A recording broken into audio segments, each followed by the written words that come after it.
her. She from Long Beach. Like, don't try to come with the suit jacket, the boots. You still and the glow. You know what I mean? You still from Long Beach. I'm from Inglewood. I can see that. When somebody say Dr. Bryant, it irks me. Where's her colleagues? Where's she a doctor at? Because I've done the research. If somebody is a doctor, they will be proud to show you, I'm a doctor. Rivah TV. What's up, guys? It's your girl Rivah, and I'm back again with another video. And another person is calling out the hypocrisy of Dr. Cheyenne Bryant.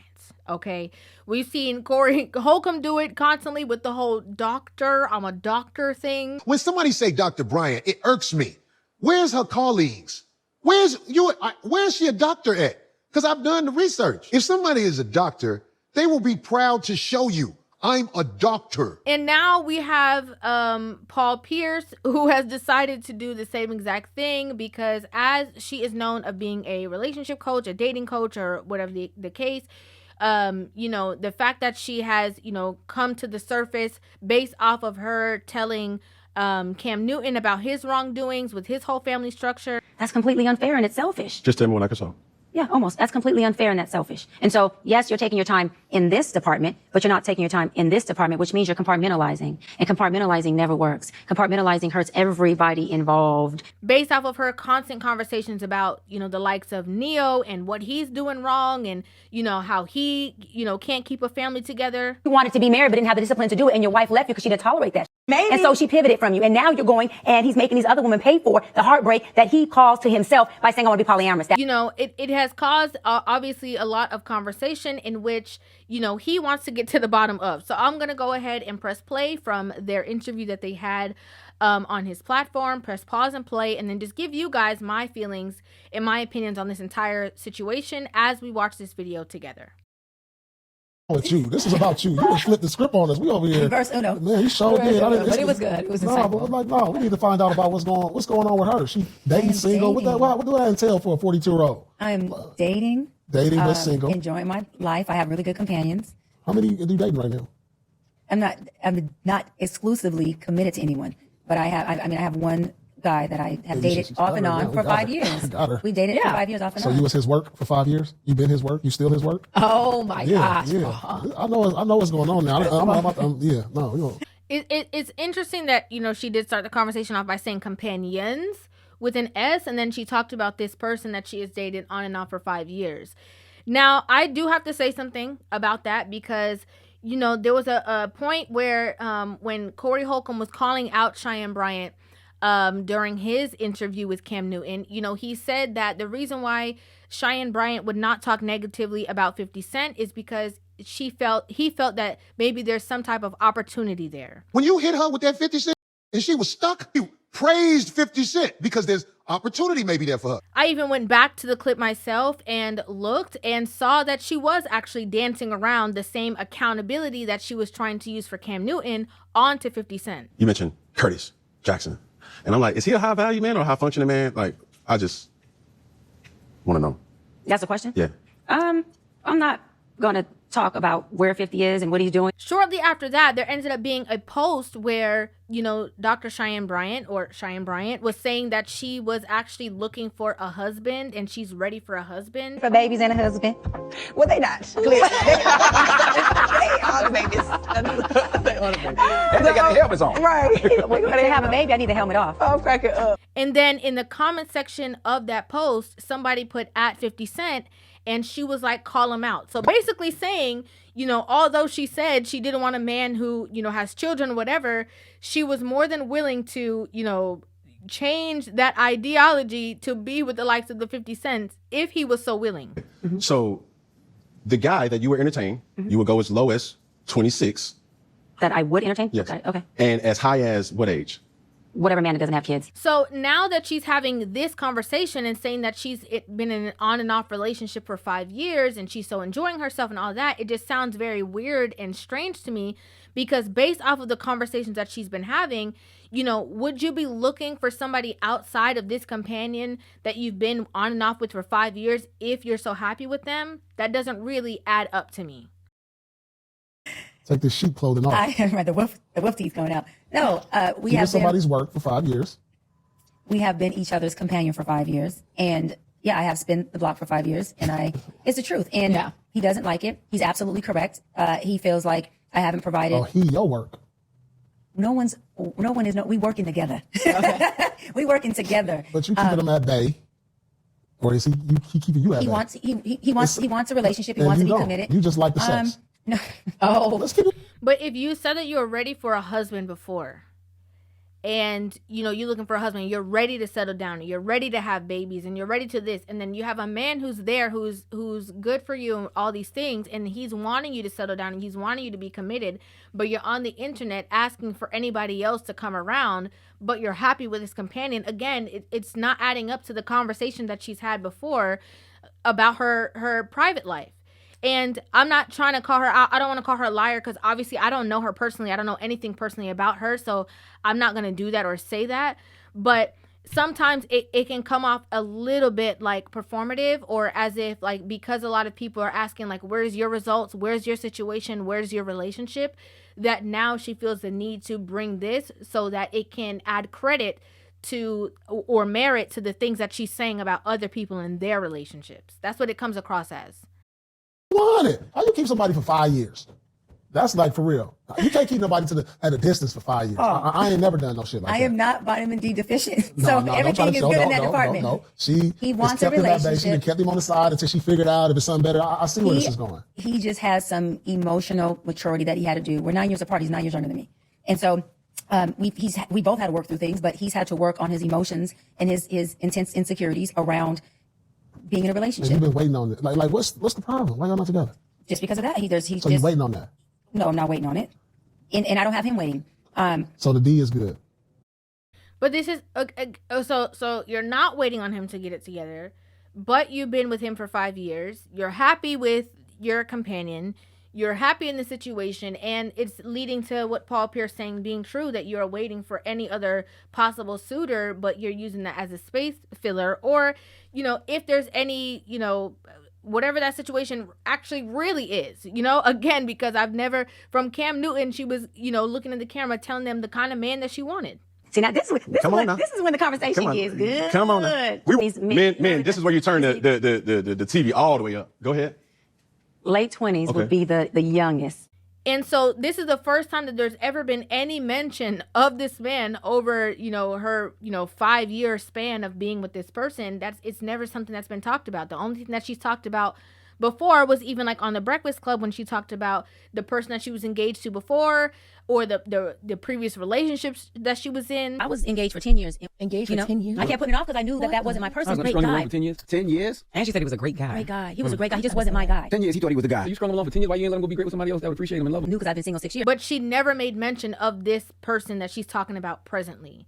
And again, I think that sometimes it becomes this pressure that you feel the need to prove your validity and being able to talk about relationships and stuff like that. But in this case, like, somebody who went to school and studied psychology and therapy and stuff like that, like, you don't necessarily actively have to be in a relationship to be able to talk on, things that are going on within yourself or whatever. But when you start to not talk about it from a therapist point of view, and you start talking about it as like, sister girl, I got it all together, that's when people are then going to start calling you out on, what are you made of? And I think that's a situation that she's ultimately got herself into.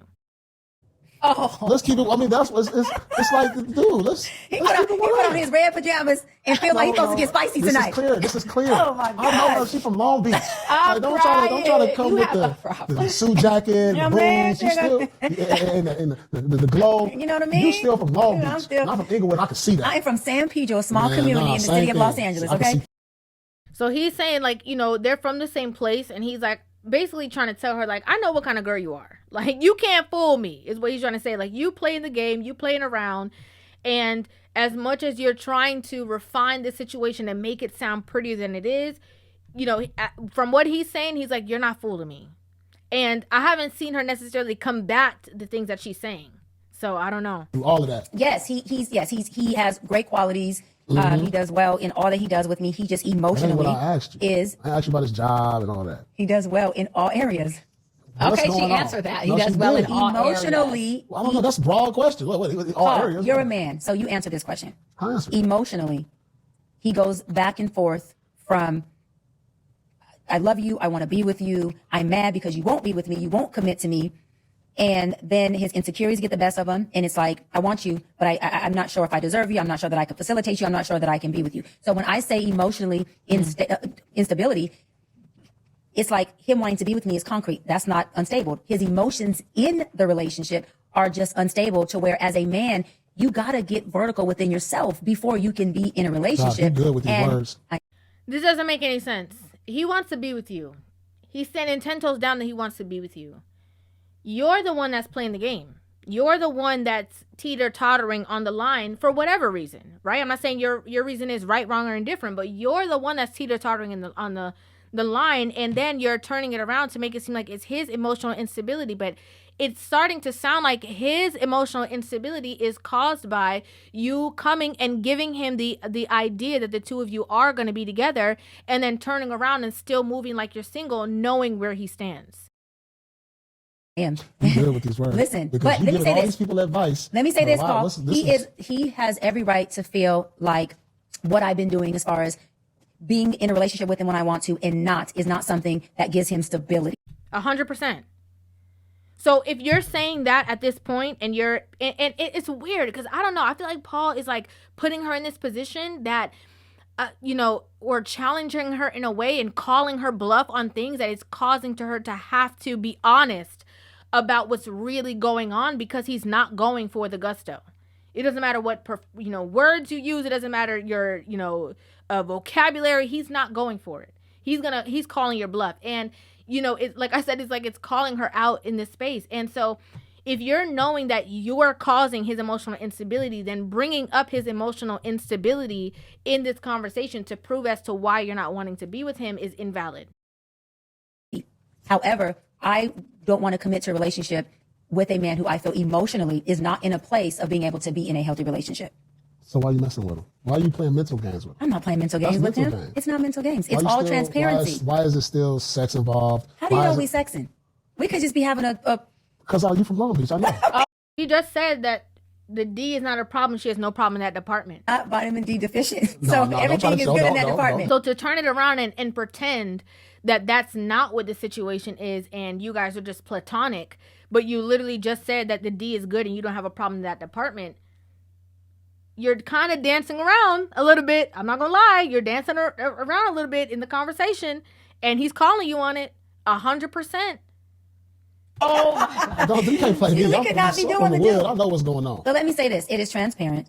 He understands. I understand. I understand what he wants. He understands why I don't want to commit at this moment with him, which is the emotional piece that him and I talk about openly. I support him in it. I hold space for him in it. We've talked about it intensively and he understands it. And he's. Come here. Sit. All right, let him off the leash. Go ahead. That's what I'm doing? Yeah, that's exactly. Oh, Come here. Well, you know what? If that's what I'm doing, I'll say this and people are going to be mad and I'm okay. If I'm doing what Paul said, I'd much rather be the one walking you at the dog park than the one on the leash, if that's true. That's exactly. So this is exposing her being in her masculine energy, which is very important, okay? It's very important for the women who are taking the advice of this woman. It's very important for the women who are listening to the things that she's saying about relationships and relationship dynamics.